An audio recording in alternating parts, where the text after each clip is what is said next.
सबसे पहले मैं चर्चा की शुरुआत करना चाहूंगा एम्बेसडर दीपक वोरा आपसे। आप अंतर्राष्ट्रीय राजनीति बहुत अच्छी तरीके से समझते हैं।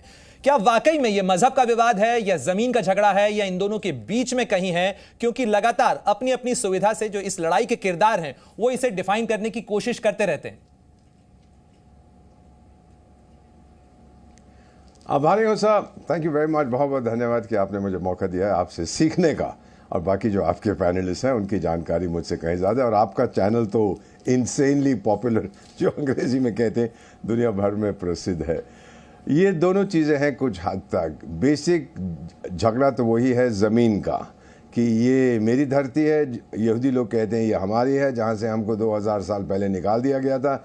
ईसा मसीह का जन्म यहूदी परिवार में हुआ था, हमने उनको फांसी दे दी। जो भी हुआ, I am not going into history, लेकिन उसके बाद हमें बहुत पीटा रोमन्स ने, फिर हम सारी दुनिया में फैल गए, यूरोप में गए, इधर गए उधर गए। धर्म को इसके साथ जोड़ने से, जैसा आपने सही फरमाया कि ऑर्गेनाइजेशन ऑफ इस्लामिक कोऑपरेशन के देश जो हैं वो फिर समर्थन करने लगते हैं। सब लोग गाजा के रहने वाले लोगों का समर्थन कर रहे हैं, हमास का नाम कोई नहीं ले रहा है। ये एक बहुत महत्वपूर्ण चीज़ है कि ये नहीं कह रहे कि हमास तो बड़े अच्छे लोग हैं, मेरे चाचा हैं, मेरे भतीजे हैं, सिर्फ इजराइल को गाली दे रहे हैं क्योंकि आपने अत्याचार किए हैं। सर, एक फाइनल चीज़ जो ये बहुत से लोग कहते हैं ह्यूमन राइट्स के बारे में, यही सवाल है सर आज का। एम्बेसडर वोरा, मैं आपसे चाहूंगा आपकी टिप्पणी इस पूरे सवाल के ऊपर कि आखिर हमास की निंदा करने में ऐसी शर्म, ऐसी लाज, ऐसा परहेज क्यों? डर लगता है इन लोगों को सर। आपको याद नहीं है, आपकी उम्र बहुत कम है, मेरी 72 साल की है सर। जब 1970 में ब्लैक सितंबर हुआ था और जो समय जॉर्डन के शहंशाह थे किंग हुसैन, बहुत पीटा था उन्होंने पैलेस्टीनियंस को।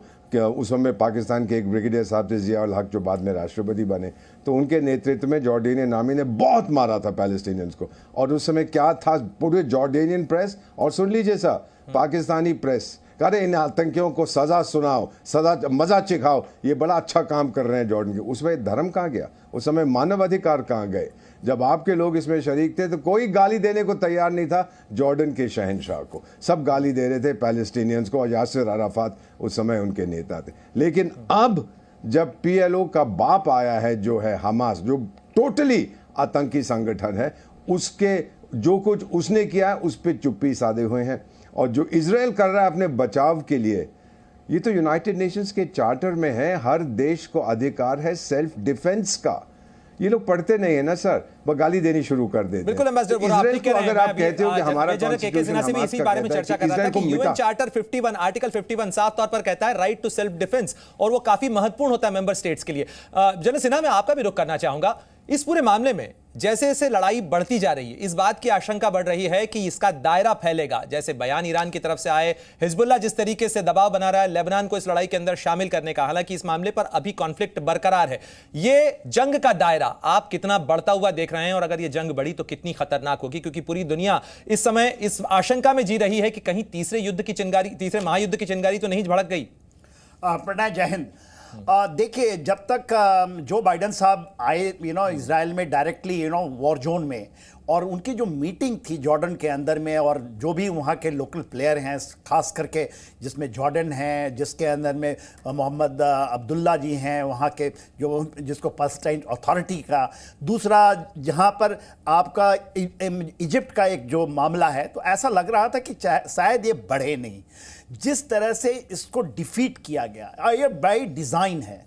देखिए, इसके अंदर मेन प्लेयर मैं ही नहीं मानता कि अरब के मुस्लिम देश हैं, उनको भी इसी तरह यूज़ कर रहा है जैसे अमेरिका ने यूज़ किया था किसी जमाने में, अल कायदा, तालिबान, इसको तो डिफीट USSR, और उसके सेम कॉपी आज जो रशिया और चाइना मिलकर करना चाहते हैं, और उन्होंने इसमें काफी हद तक सफलता पा ली है। देखिए, आज के दिन में जिस तरह से आप देखिए सीरिया के अंदर में, ये 2015 के बाद हुआ है, जिस तरह से उनकी एयर बेस आई है, और उनका एयर बेस और नेवल बेस आया है सीरिया में, जो कि मेडिटेरियन के अंदर ही है, वो ब्लैक सी से होता हुआ आता है। इसलिए ब्लैक सी में अब आप देखिए उन्होंने अपने पूरे नेवल फ्लीट को बहुत तगड़ा कर दिया।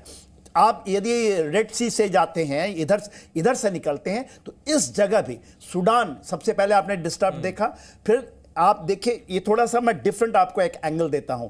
इसके मैं छोड़ देता हूं पहले इस्लामिक वर्ल्ड को, मगर आप देखिए जहां पर कट्टरता आई थी, आप निजर ले ले, ये जो बेल्ट है जिसमें नाइजीरिया है, जिसमें बाको हरम है, जिसके अंदर में लीबिया अब आ रहा है, अब इसमें देखिए उन्होंने क्या किया है।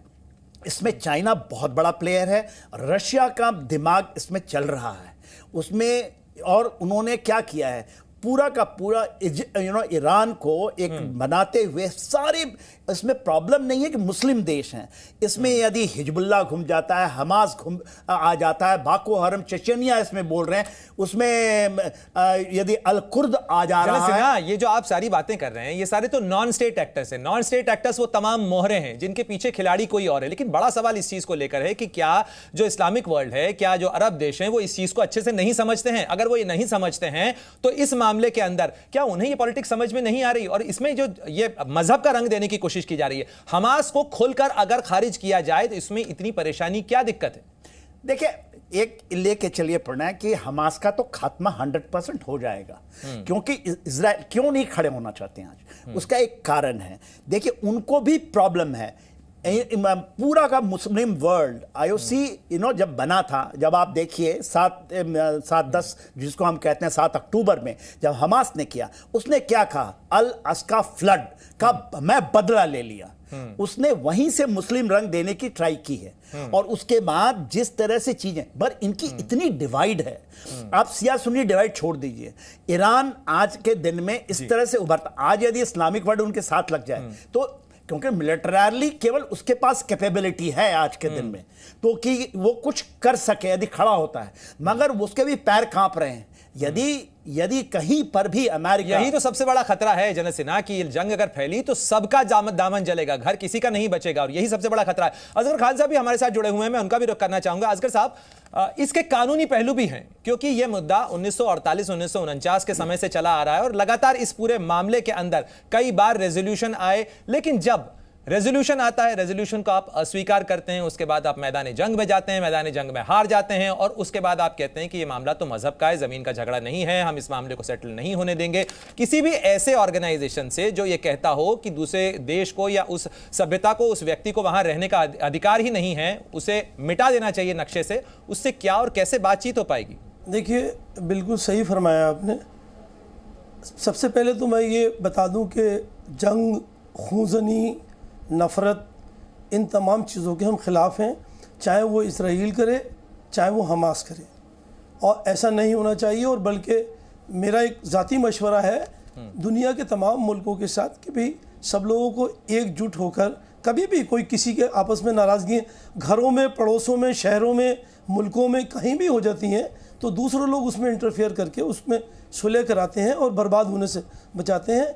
इसका नतीजा वही है जो अभी आपने फरमाया कि अगर सब इस जंग में लगे रहेंगे, कुछ एक के साथ कुछ दूसरे के साथ जाएंगे, तो ये एक दूसरा रुख ले सकती है और दूसरा तरीका इसमें आ सकता है। तो लिहाजा सबकी कोशिश ये होना चाहिए, उसमें हमें चाहिए, हमारा मुल्क बहुत मजबूत है, पूरी दुनिया उसको मानती है, ताकत को भी मानती है, तो हमें भी चाहिए बढ़ चढ़ के हिस्सा लें।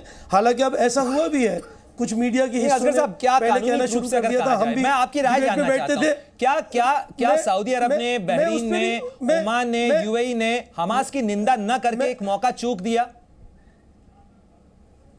नहीं, वो मौका नहीं चूका, बल्कि सब लोगों को ये स्टेप तो यूएनओ को लेना चाहिए था। ये आज की बात नहीं कर रहा हूँ मैं तो बहुत पहले से कर रहा हूँ। अब ये भी हमारे साथी 2000 साल पहले से बात कर रहे थे, हम तो कह रहे हैं नहीं, आप अभी आ जाइए। 1997-98 से लेके अगर बात करिए तो जो नक्शा 97-98 जैसे ब्रिटेन ने इसमें इंटरफियर करके ये इनको इंटर कराया है, उस वक्त पे जो नक्शा फ़िलिस्तीन का था आज वो इजराइल का है, जो नक्शा इजराइल का था वो आज फ़िलिस्तीन को लाके खड़ा कर दिया। अगर किसी ने उनसे पनाह मांगी थी फ़िलिस्तीन से, मैं आपसे बिल्कुल ईमानदारी से, इम्पार्शल होकर, कोई बायस होने की बात नहीं है, मैं बिल्कुल ईमानदारी से बात कर रहा हूँ कि अगर किसी ने किसी के घर में जाके, कोई मैं आपके घर जाके आपसे पनाह मांगूँ और आप मुझे अपने 5 कमरों में से एक कमरे में पनाह दे दें, तो क्या मेरा ये उसूल ये कहता है कि मैं आपके सारे कमरे में इंक्रोचमेंट कर लूँ, कब्जा कर लूँ, ट्रेसपासिंग कर लूँ?